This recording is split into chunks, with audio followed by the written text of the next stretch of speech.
우리에게 주시는 하나님의 말씀은 호세아서 7장 8절에서 16절 말씀입니다. 호세아서 7장 8절에서 16절까지의 말씀을 교독하시고 마지막 절은 함께 합독하시겠습니다. 에브라임이 여러 민족 가운데 혼합되니 그는 곧 뒤집지 않은 전병이로다. 이방인들이 그의 힘을 삼켰으나 알지 못하고 백발이 무성할지라도 알지 못하는도다. 이스라엘의 교만은 그 얼굴에 드러났나니 그들이 이 모든 일을 당하여도 그들의 하나님 여호와께로 돌아오지 아니하며 구하지 아니하는도다. 에브라임은 어리석인 비둘기같이 죄가 없어서 애굽을 향하여 부르짖으며 아수르로 가는도다. 그들이 갈 때에 내가 나의 그물을 그 위에 쳐서 공중의 새처럼 떨어뜨리고 전에 그 회중에 들려준 대로 그들을 징계하리라. 화했을진저 그들이 나를 떠나 그릇 같음이니라. 패망할진저 그들이 내게 범죄하였음이니라.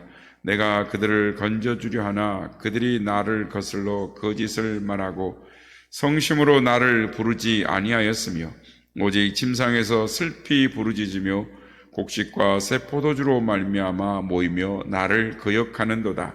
내가 그들을 연습시켜 그들은 내게 대하여 악을 꾀하는도다. 다 같이요. 그들은 돌아오나 높으신 자에게로 돌아오지 아니하니 속이는 활과 같으며 그들의 지도자들은 그 혀의 거친 말로 말미암아 칼에 엎드러지리니 이것이 애굽 땅에서 조롱거리가 되리라. 아멘. 할렐루야. 오늘도 우리가 함께 하신 주님을 찬양합니다. 그리고 새벽을 깨워 기도의 향유로 나오신 성도님들께 하나님의 은혜와 평강이 함께 하시길 기원드립니다.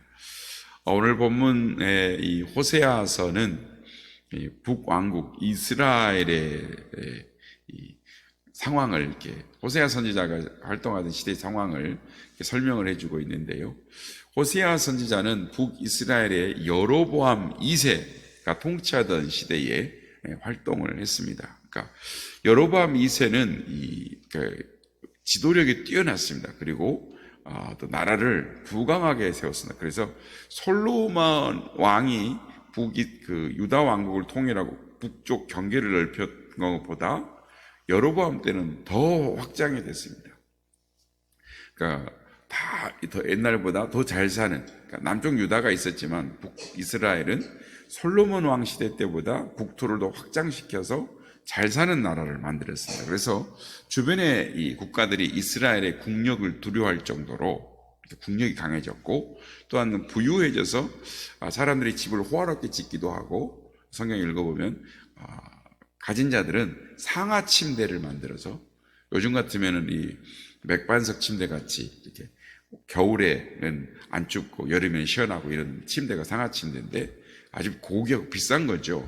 이런 침대를 만들어서 사용할 정도로 이렇게 사람들이 자주 연회를 열고 쾌락을 추구하며 사는 그런 부유한 시대가 됐습니다.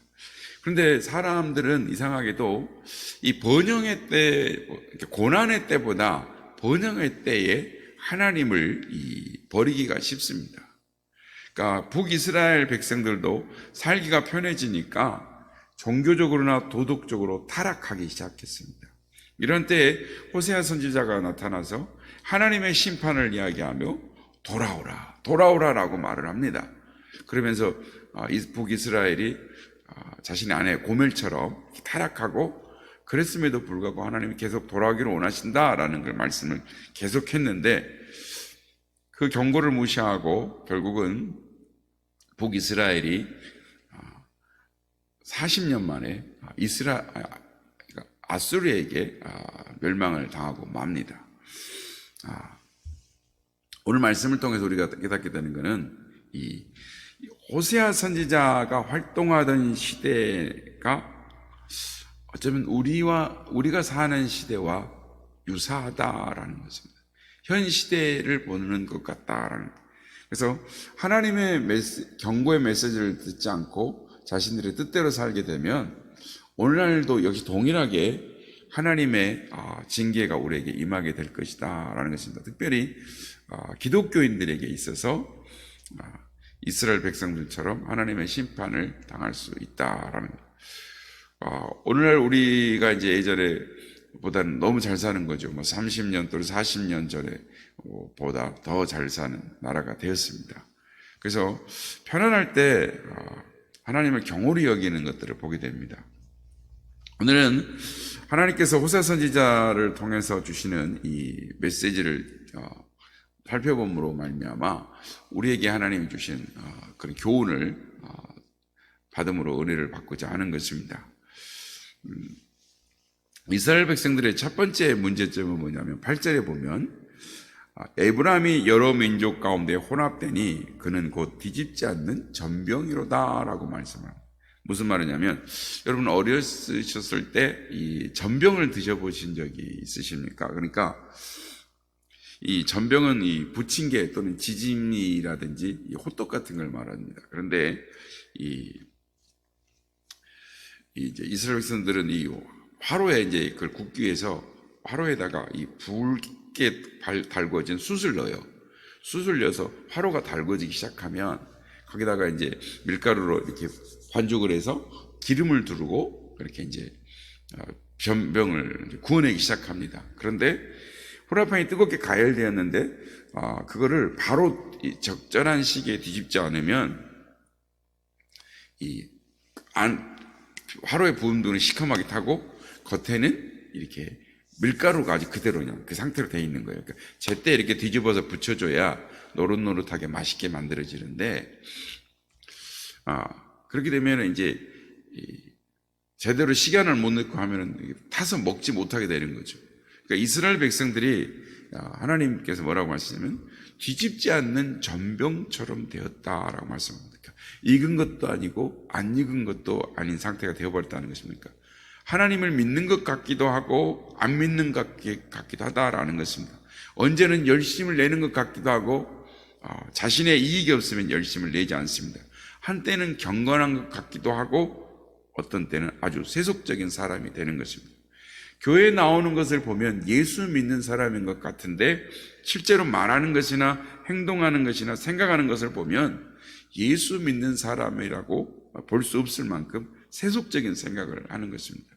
오늘 보면 8절에 보면 에브라임이 여러 민족 가운데 혼합되었다라고 말씀합니다. 이 말은 세상과 짝하는 즉 그들의 이 혼합주의적인 신앙의 형태를 말을 하는 것입니다. 하나님을 믿는 백성으로서 거룩한 삶을 살아야 함에도 불구하고 세상과 혼합되어 버렸다는 거예요. 그래서 뒤집지 않는 전병처럼 한쪽은 타버리고 한쪽은 설익은 채로 남아있기 때문에 어느 쪽도 먹을 수 없습니다. 여러분, 하나님이 보시기에 우리가 이런 상태로 되어 있다면 어떠실 것 같습니까?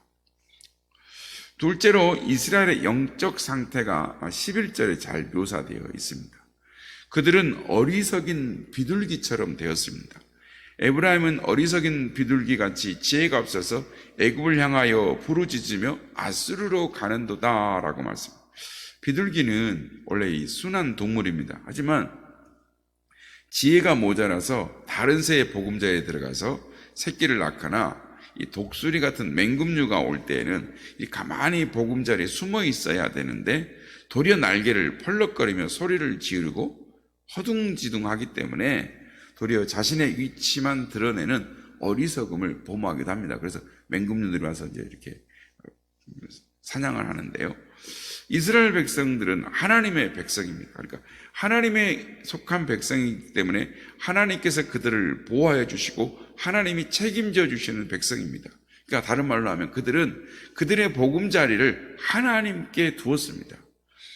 그런데 어려움이 있으면 하나님께 무릎을 꿇고 기도하고 매달려야 되는데 이스라엘 백성들은 어려움 때문에 환난 때문에 고통이 올 때 하나님을 찾지 않고 도리어 이집트로 찾아가고 아수르로 달려갔지만 그들은 이 어리석은 비둘기 같다라는 거죠. 그러니까 인간적인 지혜로 살 길을 찾았다라는 것입니다. 오늘날에도 이 일이 있으면 하나님께 매달리지 아니하고 인간들을 의지하고 인간들의 헛된 지혜만 매달리고 그런 이 신자들이 참 많습니다.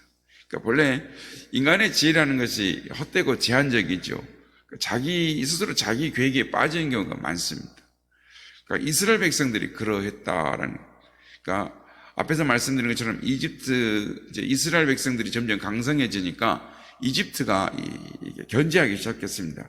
두려움을 느껴서 애굽이 이스라엘을 정복하려고 했습니다. 그러니까 여로보암 2세는 외교 정책을 어떻게 썼냐면 북쪽의 아수르하고는 계약을 맺고 그리고 남쪽 유다에게는 기름을 이렇게 곡물을 보내서 회유 정책을 했습니다. 그런데 그 회유 정책이 통하지 않는 겁니다. 왜냐하면 이집트 즉 애굽이 이스라엘이 점점 강해지는 걸 보고 그 이스라엘을 이렇게 자기 복속시키려고 했기 때문에. 근데 이제 애굽이 밀고 올라오니까 아수르로 달려갑니다. 그래가지고 아수르에게 도움을 요청했습니다. 그런데 아수르가 이 기회를 놓칠 수가 없었습니다. 내려와가지고 이스라엘을 도와준다는 명목으로 대군을 가지고 밀고 내려오니까 이집트는 애굽은 돌아갔습니다. 그런데 이스라엘 백성들을 도와준다는 명령 안에 무리한 요구를 하고 이스라엘 군대가 떠나질 않는 겁니다. 그래서 아수르가 이스라엘을 정복하게 됩니다. 그러니까 아수르는 애굽보다 더 거칠은 군사였고 무자비했습니다. 그래서 더 애굽보다 거칠고 야비하게 다스리고 착취했다는. 그래서 이스라엘은 하나님을 의지하지 아니하고 어리석은 비둘기처럼 이리저리 펄럭펄럭 날아다니다가 자신의 위치만 노출시키고 독수리에게 잡아먹히고 만 것처럼 자기들의 꾀에 빠져서 더 큰 위험에 처하고 말았다라는 것입니다. 그래서 우리가 호세아서 이렇게 살펴보겠습니다만 13장 9절 마지막 장에 보면 이스라엘아 내가 패명하였나니 이는 너를 도와주는 나를 대적함이니라 라고 말씀을 합니다. 이스라엘 백성들의 세 번째는 문제는 16절에 나타나 있습니다. 그들은 돌아오나 높으신 자에게로 돌아오지 아니하니 속이는 활과 같으며 라고 말씀합니다. 이게 본래 이 활을 쏘는 궁수는 관역을 조준해서 활을 쏘죠. 그러니까 아무 곳이나 활을 쏘지 않습니다. 목표를 정확하게 조준을 하고 목표가 정확하게 조준되었으면 활 시위를 당기는 것입니다. 놓는 것입니다. 하지만 이 목표를 향해서 정확하게 활을 쏜다고 쐈는데 목표에 이렇게 활이 날아가지 않고 다른 데로 어긋나게 날아가 버렸다는 것입니다. 그래서 하나님께서도 본래 이스라엘 백성들에게 목표가 있으셨습니다. 이스라엘 백성들은 하나님의 백성으로서 하나님이 하신 일들을 하나님의 그 거룩한 뜻을 실행하는 이 백성들이 되어야 했습니다. 하지만 그들은 하나님의 거룩한 백성, 자기들이 이렇게 화살로 날아가는 이 화살처럼 그 거룩한 목표를 향해 살아야 되는데 그렇게 살지 않았다라는 것입니다. 그러니까 속이는 활과 같았다. 그러니까 이스라엘 백성들이 돌아오긴 돌아왔는데 하나님께로 돌아온다고 하면서도 돌아오지 않았고 하나님의 뜻과 정반대의 삶을 살았고 하나님이 원하시는 건 어떤 것도 행하지 않았다라는 것입니다. 그래서 하나님을 떠나 범죄와 위선과 거짓을 계속 행했다는 것. 그래서 그들의 위선적인 행동이 오늘 보면 14절에 나타나 있습니다. 성심으로 나를 부르지 아니하며 오직 침상에서 슬피 부르짖으며 곡식과 새 포도주로 말미암아 모이며 나를 거역하는도다. 그러니까 그들이 전혀 기도하지 않는 것이 아닙니다. 저녁에 침상에서 슬피 부르짖고 기도합니다. 하지만 아침만 되면 하나님을 잊어버리고 곡식과 새 포도주로 모이며 하나님을 거역하는 삶을 살았다라는 것입니다. 저녁에 기도할 때는 하나님을 찾던 그들의 모습이 낮에는 자신의 이익을 부지런히 찾는 모습으로 나타났다라는 것입니다. 그래서 그들의 타락한 모습이 15절에 나옵니다. 내가 그들의 팔을 연습시켜 힘있게 하였으나 그들은 내게 대하여 악을 꾀하는도다. 하나님께서 북이스라엘을 강한 나라로 만들어 주셨습니다. 하나님이 그들을 단련시켜서 강한 팔을 가진게 만들었습니다. 그런데 이제는 그들이 하나님을 거역하는 팔로 사용을 하고 있다라는 것입니다. 이것이 하나님을 배반하는 삶, 즉 속이는 활과 같이 되었다라고 하나님이 이스라엘 백성들의 지적을 하고 있는 것입니다.